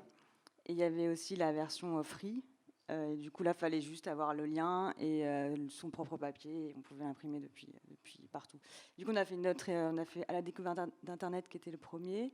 Et on a fait le... On est sur Safari. Mais c'est pas grave. Les visiteuses auront compris qu'il s'agit d'avoir... Alors, c'est peut-être la difficulté parfois de certaines technologies, c'est que tout n'est pas aussi compatible qu'une bonne vieille photocopie. C'est le grand paradoxe du CSS Print, qui est une manière d'échapper en effet au logiciel propriétaire de mise en page. Donc en fait, on fait de la mise en page sans Adobe, pour dire les choses. Mais malheureusement, il est dur de l'expliquer, de l'utiliser sans Google. Donc, Mozilla marche maintenant. Mozilla marche maintenant. Donc je fais un petit clin d'œil pour peut-être ceux qui connaissent la revue Médor en Belgique. Elle est aussi imprimée avec des technologies similaires et mise en page avec que des technologies web avec du HTML to print. Super intéressant. Donc ça, je vous encourage vraiment tous à aller diguer le site d'Objet Papier qui est vachement complet et vachement intéressant. Alors j'ai une autre petite question pour vous avant qu'on parle des nouvelles publications que vous avez faites. Il se fait que vous êtes finalement vous êtes tous un peu des pros de l'image, de l'édition. Donc dans l'équipe d'Objet Papier, on retrouve un rédacteur photo, une imprimeuse, un web designer, une directrice artistique, pour ne citer que certains de vos métiers, de vos quatre. Je suis sûr qu'il y a des autres métiers cachés là derrière. Il doit certainement bien y avoir une illustratrice, un photographe et d'autres pratiques. Est-ce que le fait d'avoir dans votre cercle amical une sorte de dream team prête à l'emploi, c'est ça qui vous a poussé à monter une maison d'édition, enfin un label d'édition? Ouais, c'était assez naturel. C'est vrai qu'on avait ces compétences et on avait envie de sortir un petit peu de notre travail de tous les jours. Donc en fait, on a commencé à s'amuser à faire des zines et finalement, c'est vrai qu'on pourrait se dire qu'on ne s'est pas beaucoup challengé parce qu'on a continué à faire des choses, disons le week-end ou le soir, avec les compétences qu'on avait. Il s'avère qu'on ne sait pas jouer de guitare, alors on n'a pas fait de groupe de rock. Du coup, on a fait des fanzines. Ouais, on a fait un groupe de zines d'ailleurs. On a fait des tournées, voilà. Ça ressemble un peu à ça. Et du coup, là, c'est la question rebondissement sur la thématique de l'ivresse cette année. Qu'est-ce qui différencie le travail du travail? Ça, c'est la bonne question, parce que c'est vrai qu'on est le mauvais exemple, en tout cas en ce qui concerne la défense du travail des artistes, puisque finalement, on dépense notre argent à faire des zines comme si c'était un hobby, finalement. On utilise cette pratique comme exutoire artistique, et finalement, elle se rapproche de quelque chose de très bénévole, qui nous permet de nous échapper de nos travaux respectifs, même si c'est vrai qu'on est un peu dans la continuité de ce qu'on fait dans la vie de tous les jours, mais évidemment ça va sans aucune contrainte, puisque si contrainte il y avait, on arrêtera tout de suite. Moi je me retrouve là-dedans, où j'ai une activité du coup que je vais appeler professionnelle et qui me permet de vivre. Mais je pense que si je serais à temps plein sur Objet Papier, en fait ça n'aurait pas forcément de sens non plus. Et en fait mes deux activités s'équilibrent, l'un s'enrichit avec l'autre. Et et des fois, j'ai envie de travailler sous la contrainte, donc d'être designer graphique et prestataire d'une commande. Et à des moments, j'ai envie d'être moi-même ce commanditaire et de me donner mes propres règles avec objet papier. Et tout ça s'articule et s'équilibre en fait. Ça permet aussi de montrer peut-être des choses qu'on ne te demanderait pas de faire dans un cadre de la commande. Et à plusieurs reprises, finalement, disons que nos métiers respectifs ont irrigué largement notre pratique au tout début, et même bien sûr encore aujourd'hui, mais à plusieurs reprises, l'inverse s'est produit aussi. Notre pratique d'édition nous a ouvert ou des portes, ou peut-être pas ouvert des portes, mais en tout cas nous a offert des possibilités professionnelles qu'on n'aurait jamais soupçonnées. Oui, mais je pense que c'est pour moi un des aspects dont on ne parle pas suffisamment, mais de l'intérêt des pratiques de micro-édition. C'est justement ce côté laboratoire où on va pouvoir essayer absolument tout ce qu'on a envie. Faire des bouquins beaucoup trop compliqués qu'on ne saurait pas vendre à des clients. Qui nous prennent beaucoup trop de temps. Tout un aspect de coéducation aussi qui, moi, me paraît super important. C'est que quand on fait de la micro-édition au sens élargi, on va je sais pas faire de montage vidéo, montre-moi 2-3 trucs, je vais regarder, j'ai des galères de mise en page, et on apprend aussi plein de choses comme ça en se challengeant. On parlait de la posture, quelqu'un parlait de la posture de l'imposteur. Il y a moins de ce truc-là en fait quand on fait des choses gratuitement entre guillemets pour s'amuser. On compte pas le temps, on essaye plein de choses, on expérimente tout le temps finalement, et ça nous permet d'essayer plein de nouvelles choses, parce que même si en effet on utilise nos compétences pour faire des zines, évidemment on essaye de sortir de notre précaré, et surtout on apprend les uns des autres, puisque chaque personne du collectif a un métier différent, et donc on apprend tous les uns des autres, heureusement. Alors, je propose, Pauline, qu'on passe aux éditions qui se trouvent en dessous. Donc, vous pourrez regarder tranquillement cette édition-là. Et donc, on va terminer notre rencontre par vous donner un petit peu la parole sur ces 3 dernières publications qui sont les toutes nouvelles qui sont sorties il y a quelques mois, je pense, et qui ont quelque chose pour me plaire, évidemment, parce que ceux qui me connaissent savent que je suis personnellement un grand fan de collections. Et donc là, ici, vous éditez une série de collections, une série de photos, pour la plupart, je pense, qui sont des photos numériques. Presque. Voilà, sauf celui-là, contre-exemple, évidemment. Pourquoi est-ce que vous assemblez ces images ensemble? Qu'est-ce que c'est de leur donner ce statut au sein d'une édition? En fait, on a monté donc cette collection qui s'appelle la collection, puisqu'on s'est rendu compte qu'on prenait beaucoup d'images avec nos téléphones, évidemment comme tout le monde, mais on s'est rendu compte qu'on en prenait d'autant plus pendant la période de confinement, en tout cas en France, où on avait 1 km² pour déambuler autour de chez nous, et d'un coup le paysage de notre quotidien a pris des allures un petit peu fantastiques. On a regardé beaucoup plus les recoins, on s'est intéressé à beaucoup de choses, et on a pris beaucoup d'images de ce quotidien et de ce 1 km² autour de nous, et ça nous a semblé intéressant de parler de la photographie du quotidien comme une sorte de négation de la photographie, comme une sorte de geste mémoriel du quotidien qui n'a aucune valeur artistique. Et notre idée a été évidemment de parler de ce geste. Et en fait, avec cette idée, tout de suite, on s'est dit, mais en fait, on a plein d'archives et il faut qu'on exploite ces archives. Et oui, il y a ce côté-là que tout le monde a, je pense, un peu avec les iPhones, le fait qu'on ait toujours un appareil photo sur soi aujourd'hui, de prendre vraiment tout en photo de manière un peu maladif. Et en fait, la première fois qu'on parlait de cette envie de faire cette collection que tu viens de présenter, il y avait vraiment ce truc, moi en fait c'est ça mon truc, toi tu fais ça, moi en fait c'est les soleils, voilà. Moi je photographie les céleris. Voilà, donc chacun a sa petite maladie, et du coup c'est aussi comme ça qu'est venue l'idée de faire un numéro, un thème, et de faire un catalogue en fait de ces photos qu'on ne regarde pas et qu'on prend de manière un réflexe.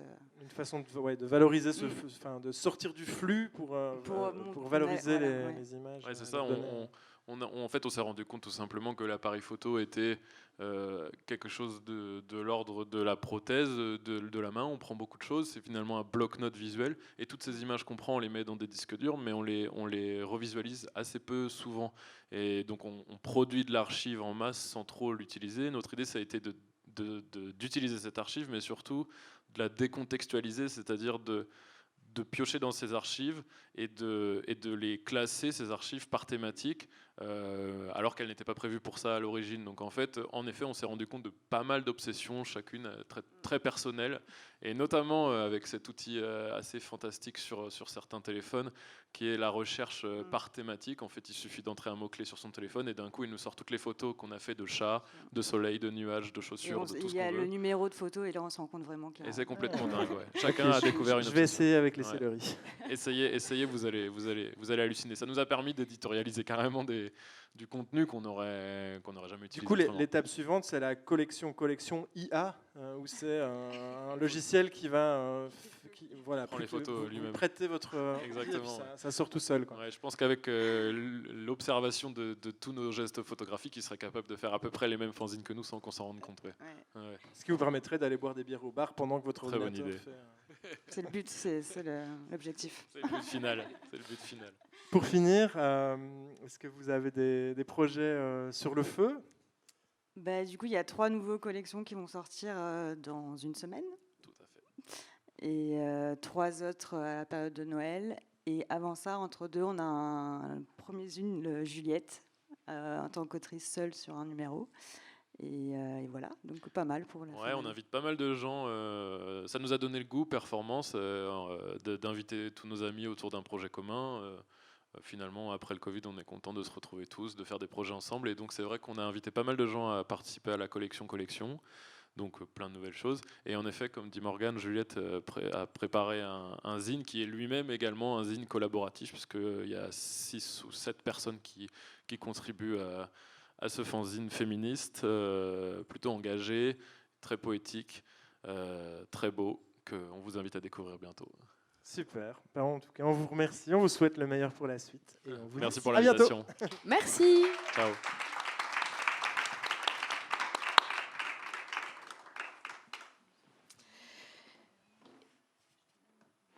Eh bien, je vous propose, pour digérer toute cette discussion, de se relancer dans un nouveau et dernier feuilletage de cette soirée, avec de nouveau 4 livres que vous allez découvrir.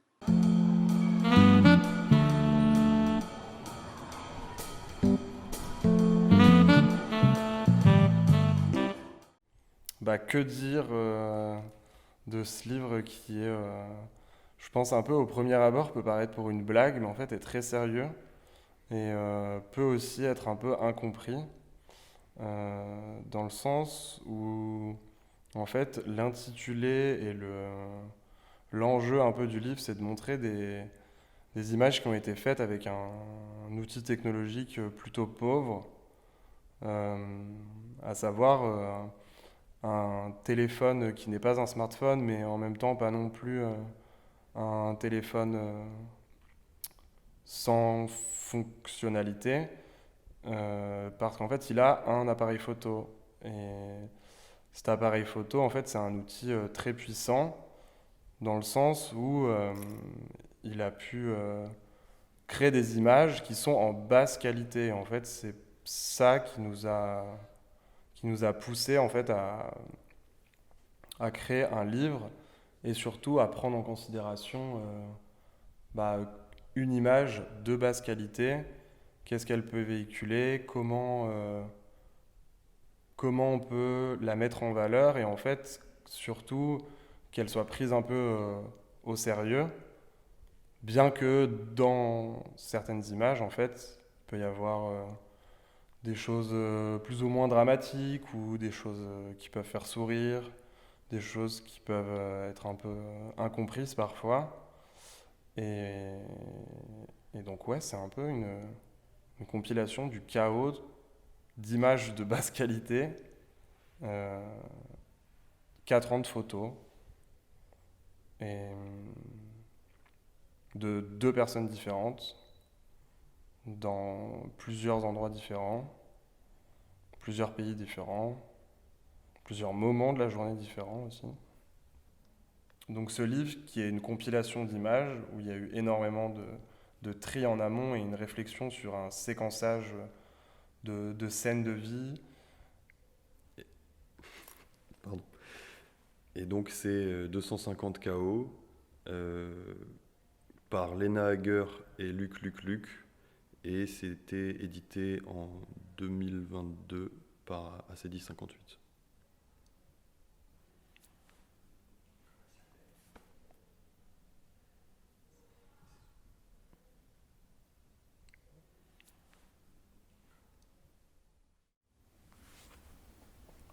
Alors voilà le volume 5 de notre fanzine Filmiction. Le thème, cette fois-ci, c'était sulfure.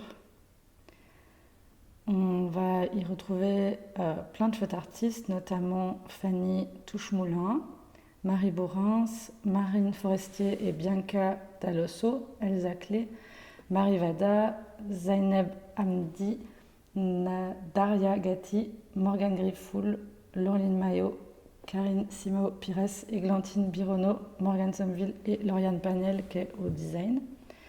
Ici c'était Fanny.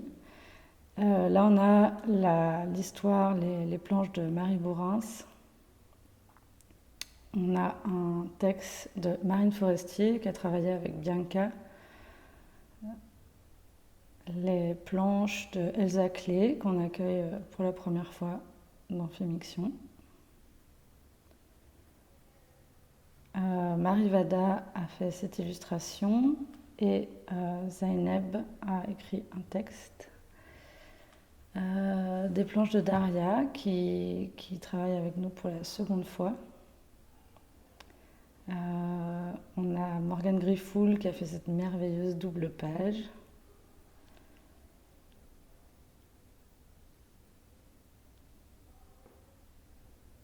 Laureline, qu'on a depuis le numéro 1 et qui est à la tête du collectif, a réalisé 3 planches cette fois-ci.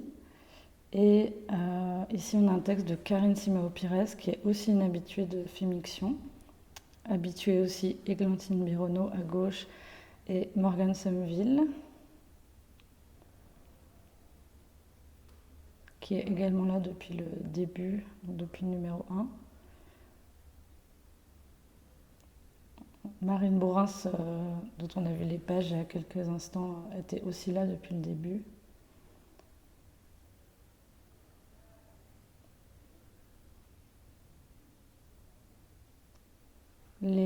Ça a été imprimé aux ateliers du Tonnerre, comme d'habitude. Et voilà. Du coup, je vais vous parler de Né en hiver, du coup, les Leporello que je fais en ce moment en résidence aux ateliers du Tonnerre. Du coup, c'est un projet que j'ai dessiné pendant mon premier confinement.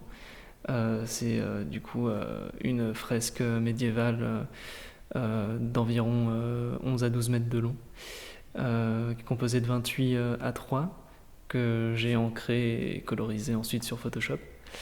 Et du coup, ça raconte l'histoire d'un chevalier qui va, lors du siège d'un château en Écosse, en Irlande, autant pour moi, qui, lors d'un siège de château fort en Irlande, va tomber sur un bébé au milieu de la bataille et va du coup confronter du coup ses devoirs de loyauté envers son royaume à ses convictions chevaleresques de bienveillance et d'aide des plus fragiles, et qui du coup va décider de déserter la bataille. Du coup, c'est une fresque très détaillée que j'ai adoré faire, pouvoir dessiner énormément de scènes de bataille et de châteaux médiévaux, pouvoir m'éclater dans des tas de petites références disséminées au long du livre.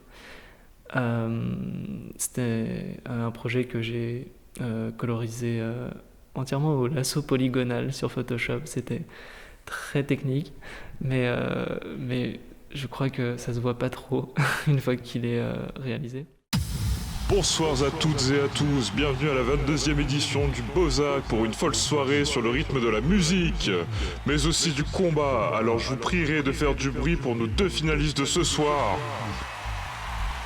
Ce soir, pour la première fois, nous avons un nouveau champion. Veuillez accueillir cette nouvelle pépite qui saura faire bouger vos petites fesses tout le long de la nuit. Grâce à ses rythmes endiablés, faites un maximum de bruit pour notre premier champion, Jean-Baptiste Breck. Oh yeah. Regardez cet homme charismatique. Jean-Baptiste Breck est compositeur, réparateur, biker, séducteur. Oh yeah! Et c'est ainsi qu'après notre premier champion, laissez-moi vous présenter une des icônes de ce championnat. Mathilda Hertz. Allez, c'est fini de rigoler.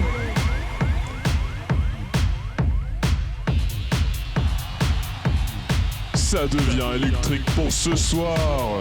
Regardez-moi cette prestance de winneuse, vraiment incroyable. Salut les fans.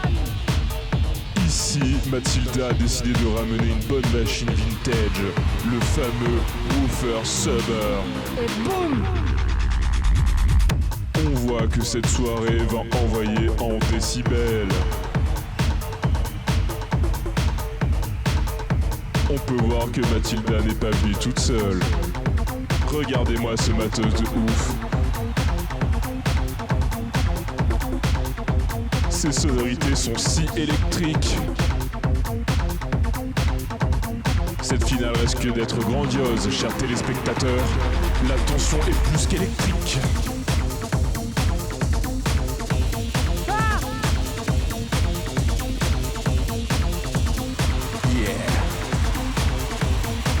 Les opposants sont prêts à nous faire danser toute la nuit avec ce combat de folie.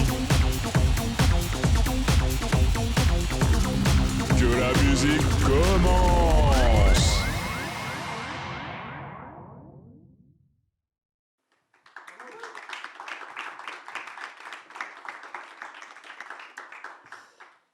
Bien voilà, donc quatre ouvrages avec 4 ambiances bien différentes entre le château en Irlande et l'arène futuriste du son. Et donc là aussi, on a Fémiction, collectif qui est bien installé bien déjà, installé, qui en est donc à son cinquième fanzine collectif.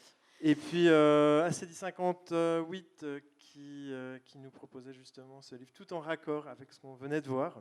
Et puis on a terminé avec deux. Là, on est plus chez les jeunes. C'est ça qui est assez cool aussi avec la micro-édition, hein, c'est que vont se côtoyer des gens plus chevronnés, édités par ailleurs, et puis aussi des tout premiers projets. Donc là, c'était et Félix, qu'on a vu, sort tout juste de l'école. Il était en BD à Saint-Luc. En BD à Saint-Luc, à Bruxelles. Et là, donc, il enchaîne sur une résidence aux Ateliers du Tonnerre qui vient tout juste de terminer. Et il s'est lancé dans cette BD la plus grande de l'univers. Incroyable, une immense fresque. Voilà. Et puis, le dernier qu'on a vu. Ouais, lui, il sort tout juste de l'ERG. Ouais. Donc aussi un tout jeune. Ben voilà, il nous reste un petit jeu. Il nous reste un jeu, bien évidemment. Une dernière chance pour gagner ce soir. Alors, vous connaissez le système. Plus de mystère. Seulement un saladier plein de chiffres. Beaucoup de chiffres. 5. Ah, du premier coup. Et donc là, qu'est-ce qu'on gagne ? On gagne le livre téléphone.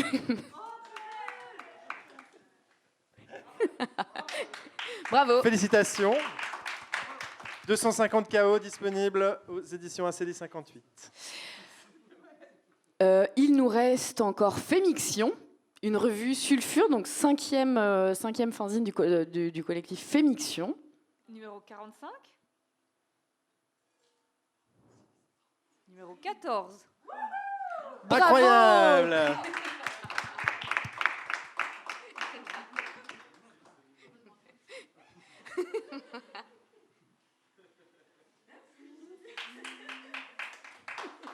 on en profite pour souhaiter aussi un bon anniversaire à Ronan qui est juste là. Oh. Ah, est-ce que Ronan pourrait venir nous rejoindre ?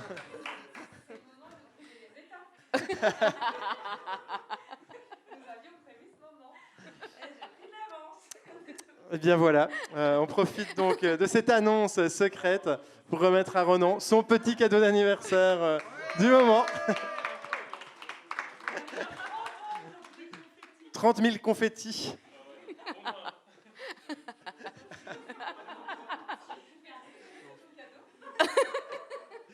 Alors, il nous reste encore... Et il nous reste encore un... Fémiction. Non, Fémiction, on l'a eu. Fémiction est remporté. Le Maya, donc de Bastien Christophe. Il faut pour ça attraper un chiffre. Oui. C'est le dernier. C'est le presque dernier. Pas de 26. Et le 3 Oui. Formidable.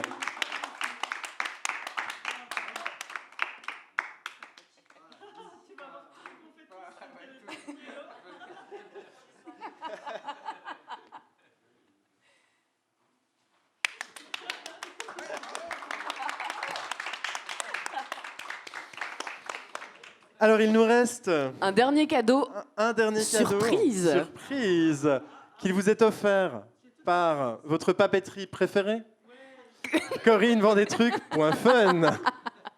Alors, quel va être le chiffre de cet heureux cadeau? Est-ce qu'on sait ce qu'il y a dans le cadeau?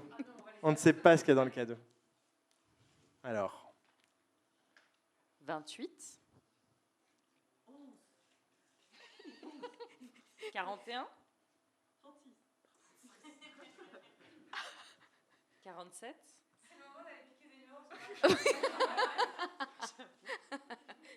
40.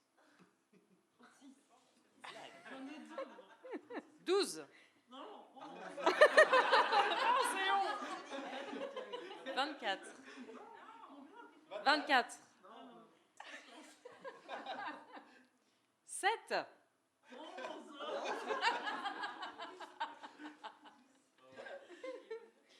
22. C'est 2 fois 11. Non.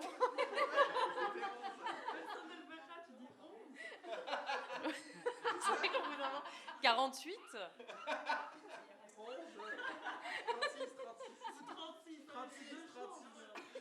17. Non, c'est vraiment une blague. 50. Je le fais plus vite. 33. 31. Ah, là-haut? On a du mouvement. On a vu un frémissement. On a eu un frémissement. 42. J'ai l'impression que je tire les mêmes numéros depuis tout à l'heure. 43. Ah, on a un gagnant pour le 43. Félicitations.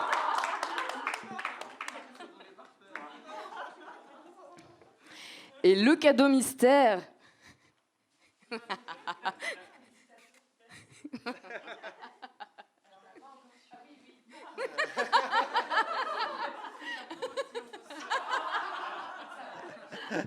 Cette fête du confetti clôture. Clôture cette joyeuse édition. Ah, on va ouvrir le cadeau. On veut savoir ce que c'est, évidemment.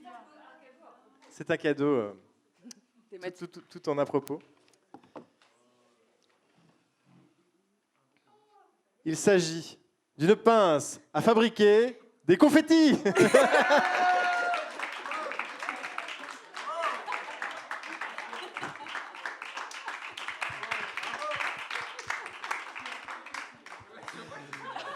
Attends. Eh bien, on profite de cette dernière minute dans la piscine de confettis pour remercier bien chaleureusement notre public, tout aussi chaleureux qu'à chaque fois. Pour remercier également l'équipe du Vecteur. Alors, le générique se lance. On voulait juste... Mais c'est pas grave, on vous laisse profiter du générique de fin et on vous remercie. Merci beaucoup. À bientôt.